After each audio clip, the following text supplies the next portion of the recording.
नरमी का पानी सोने की तरह चमक रहा था, लेकिन उस सुनहरी चमक के पीछे छिपा था भयानक अंधेरा। जहाँ एक जलपरी गाती थी भजन, वहीं एक जल डाकू मौत का खेल खेल रहा था। और तभी शुरू हुई ऐसी जंग जो इंसानों, देवियों और राक्षसों को आमने सामने ले आई। जब नर्मदा नदी और सह्याद्री जंगल के राक्षसों ने मिलकर पूरे शहर को निगलने का इरादा किया, तब एक साधारण सा युवक अर्जुन, एक जलपरी निशा और एक वन देवी शैलजा बनी वो उम्मीद जिसकी रोशनी ने पूरे नर्मदापुरी को बचा लिया। लेकिन कैसे, चलिए जानते हैं। पवित्र नर्मदा नदी का पानी सूरज की किरणों में ऐसे ही चमकता था जैसे उसमें स्वयं देवताओं ने सोना घोल दिया हो। इस विशाल नदी के गहरे तल में रहती थी निशा, एक सुंदर जलपरी। उसके लंबे काले बाल जल कुंडलियों की तरह बहते और उसकी चांदी सी चमकती पूंछ मोतियों जैसी लगती। निशा डॉल्फिनों के साथ नाचती, चांदनी रातों में पानी की सतह पर तैरती, भजन गाती और नदी की लहरों को लोकगीतों से सजाती। लेकिन नदी की गहराइयों में एक भयानक रहस्य छिपा था।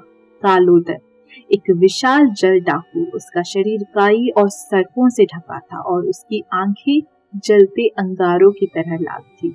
वह नाविकों की नई बोता और मछुआरों को डराता। निशा उससे डरती थी, लेकिन नर्मदा उसका घर थी और वह इसे छोड़ना नहीं चाहती थी। नर्मदा नदी के किनारे ही फैला था सह्याद्री पर्वतमाला का एक घना हरा भरा जंगल जो फूलों और कोयलों के मधुर स्वर से सजा था। इस जंगल की रानी थी शैलजा, एक वन देवी जिसके लंबे काले केश हवा में लहराते थे। उसका वस्त्र पत्तियों और जंगली फूलों से बना था जो सूरज की रोशनी में चमकता। शैलजा पेड़ों से बातें करती, हिरणों के साथ दौड़ती और फूलों को जादुई रंग देती। लेकिन जंगल में एक डरावना राक्षस छिपा था, कंटकासुर, एक कांटेदार दानव। उसका शरीर बबूल के कठोर कांटों से ढका था और वह पेड़ों को जड़ से उखाड़ता तथा जीवों को भगाता। शैलजा का दिल चाहता था कि जंगल हमेशा हरा और खुशहाल रहे। नदी और जंगल के बीच बसा था नर्मदापुरी, एक ऐसा शहर जो सूरज की रोशनी में सोने की तरह चमकता था। यहाँ के घर रंग बिरंगे थे, सड़कों पर गेंदे और कमल के फूल खिलते थे। शहर के बीचों बीच एक प्राचीन मंदिर था जिसके शिखर आसमान को छूते थे। लोग यहाँ मां नर्मदा और भगवान शिव की पूजा करते। लेकिन रात होते ही शहर में सन्नाटा छा जाता, क्योंकि नदी और जंगल के राक्षसों का डर हर किसी के दिल में था। इसी शहर में रहता था अर्जुन, एक निडर और दयालु युवक जिसकी मुस्कान सूरज की तरह गर्म थी। वह हर किसी की मदद करता। उसका सबसे अच्छा दोस्त था बापू, एक मजेदार शख्स जो शहर में एक छोटी सी चाय की दुकान चलाता था और हर बात में हंसी छिपाए रखता। एक सुनहरी सुबह अर्जुन नदी किनारे टहल रहा था। सूरज की किरणें पानी पर नाच रही थी और तभी उसने एक चमक देखी। निशा ने पानी की सतह से सिर उठाया। हाय, मैं निशा हूँ, उसने शर्माते हुए कहा। अर्जुन का दिल धड़क उठा। तभी जंगल से शैलजा निकली। उसके वस्त्र पर लगे फूल चमक रहे थे। मैं शैलजा, इस वन की देवी, उसने मुस्कुराते हुए कहा। अर्जुन हैरान था, लेकिन उसका दिल दोनों की मासूमियत पर फिदा हो गया। बापू ने दूर से देखा और चिल्लाया, अर्जुन, तू तो देवियों का दोस्त बन गया। अब क्या जंगल में चाय पार्टी हो जाए? सब हंसे और एक अनोखी दोस्ती की शुरुआत हुई। रात का सन्नाटा टूटा जब कालोदर नदी से निकला। उसकी भयानक लहरों ने नदी किनारे के घर हिलाए। उसी समय कंटकासुर जंगल से निकला। उसके कांटों ने रास्ते बंद कर दिए। शहर के लोग चिल्लाए, राक्षस आ गए, राक्षस आ गए। अर्जुन दौड़ा और मंदिर की घंटी बजाई। अर्जुन मंदिर में घुसा और भगवान शिव की मूर्ति के सामने घुटनों पर बैठ गया। हमें बचाओ, हमें बचाओ, उसने प्रार्थना की।